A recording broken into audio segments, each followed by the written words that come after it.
Rally होने दीजिए, मैं तो इंतजार कर रहा हूँ। जो इंडिया अलायंस की बात लोग करते हैं, बस यही देखा है कि एक 5 स्टार होटल के अंदर 30-40 नेता 30-40 पार्टी के बैठ के चाय पी लेते हैं और इंडिया अलायंस प्रेस चिल्लाने लगता है। तो ये ऊपर ऊपर से जो चल रहा है, ये भगवान जाने ये जमीन पर कब आएगा।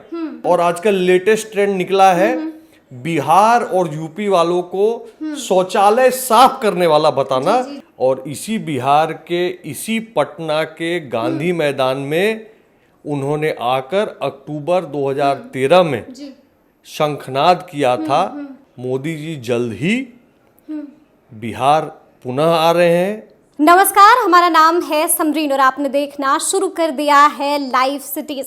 देखिए, मुख्यमंत्री नीतीश कुमार इन दिनों काफी चर्चा में बने हुए हैं। आपको याद होगा कि कुछ दिनों पहले मुख्यमंत्री नीतीश कुमार का एक वीडियो सोशल मीडिया पर धड़ल्ले से आग लगा रहा था।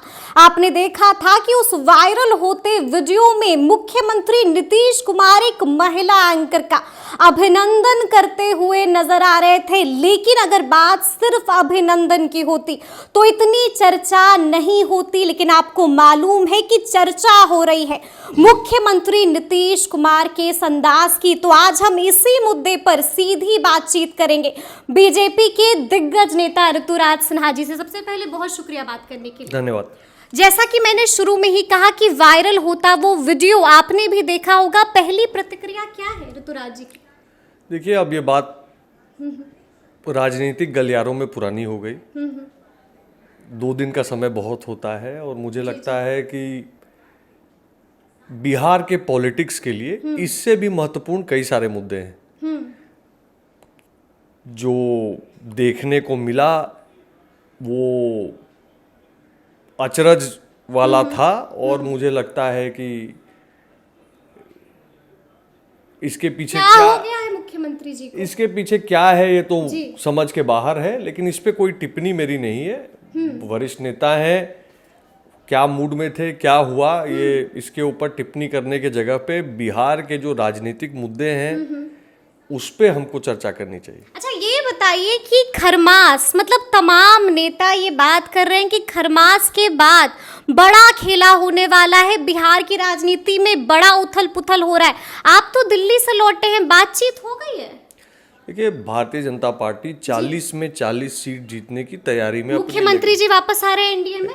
भारतीय जनता पार्टी 40 की 40 सीट जीतने की तैयारी में निरंतर लगी हुई है। बूथ स्तर से, मंडल स्तर से, जिला स्तर से, लोकसभा स्तर तक हर एक विधानसभा में भी हमारे विस्तारक चले गए। संगठन को सुदृढ़ करने का काम, समाज के हर वर्ग को जोड़ने का काम, राजनीतिक प्लानिंग करने का काम, हम अपनी तैयारी में विश्वास रखते हैं। बची बात ऑपोजिशन में हो रहे उठापटक की, तो हमने पहले से कहा है कि इंडिया अलायंस एक अस्वाभाविक अलायंस है। सब देश और बिहार की चिंता करके नहीं, अपने परिवार और अपनी पार्टी की चिंता करते हुए एक साथ इकट्ठा हुए हैं। इनका कोई विचार, कोई स्पष्ट नीति नहीं है। नियत ऐसी है कि सबके सब जो है सीबीआई और ईडी से डरते रहते हैं और नेतृत्व बेचारे तय नहीं कर पा रहे हैं। तो ऐसी परिस्थिति में अगर खरवास इन पे भारी पड़ता है तो कोई अचरज की तो बात नहीं होनी चाहिए। तो एक्सपेक्टेड चीज है। अच्छा, ये बताइए कि आप लोग लगातार कह रहे थे इंडिया गठबंधन टूट जाएगा, अब टूटे कि कल टूटे, लेकिन अब आपको मालूम है ना कि पटना में बड़ी रैली होने जा रही है इंडिया गठबंधन की। रैली होने दीजिए, मैं तो इंतजार कर रहा हूँ। जो इंडिया अलायंस की बात लोग करते हैं, मैंने तो बस यही देखा है कि एक 5 स्टार होटल के अंदर 30-40 नेता 30-40 पार्टी के बैठ के चाय पी लेते हैं और इंडिया अलायंस प्रेस चिल्लाने लगता है। जमीन पर तो मैंने आज तक जदयू और राजद की एक साझा बैठक नहीं देखी। जदयू, राजद, कांग्रेस और वामपंथी दलों का साथ में कोई स्टेट लेवल पे कोऑर्डिनेशन सामने दिखता नहीं है।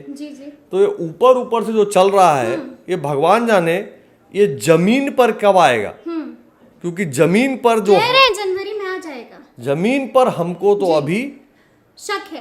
कोई दिखता नहीं है कि इनका क्या तैयारी और क्या प्लानिंग है।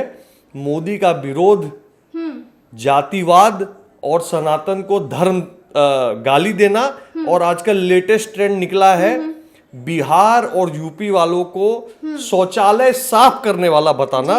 ये विचार और आचरण इंडी अलायंस के घटक दलों का है। मुझे पूरा विश्वास है कि समय आने पे बिहार की जनता इन सब चीजों की सूची बनाकर अच्छे से याद करते हुए मतदान करेगी। इनका सुपड़ा साफ होगा बिहार में, सुपड़ा साफ होगा। लेकिन आप लोग देखिए लगातार कह रहे थे कि इंडिया गठबंधन में बहुत माथापच्ची है, सीट शेयरिंग से पहले टूट जाएगा गठबंधन, लेकिन ऐसा लगता है कि एनडीए में भी कम माथापच्ची नहीं है। मतलब इधर देखिए ना, चाचा है भतीजा है, दोनों अड़े हुए। उपेंद्र कुशवाहा 8 सीटों की तैयारी कर रहे हैं, मांझी है जिनकी आंख जो है वो जमुई पे कह रहे हैं हम तो जमुई की तैयारी कर रहे हैं। तो यहाँ पर कम माथापच्ची नहीं है। जो एनडीए की सीट शेयरिंग का अरेंजमेंट है जी, उसके ऊपर मंथन आज नहीं, उसके ऊपर मंथन करीबन 6-8 महीनों से चल रहा है। मोटी तौर पे बातें तय है। भाजपा 30 सीट मिनिमम बिहार में लड़ेगी, 30 सीट भाजपा, और बाकी सारे गठबंधन के जो दल हैं हमारे, उनको सम्मानजनक एडजस्टमेंट देते हुए मोदी जी को पुनः प्रधानमंत्री का लक्ष्य पकड़कर देश को एक विकसित भारत बनाने का लक्ष्य पकड़कर एक बड़े विचार और एक बड़े लक्ष्य को लेकर एनडीए साथ आया है।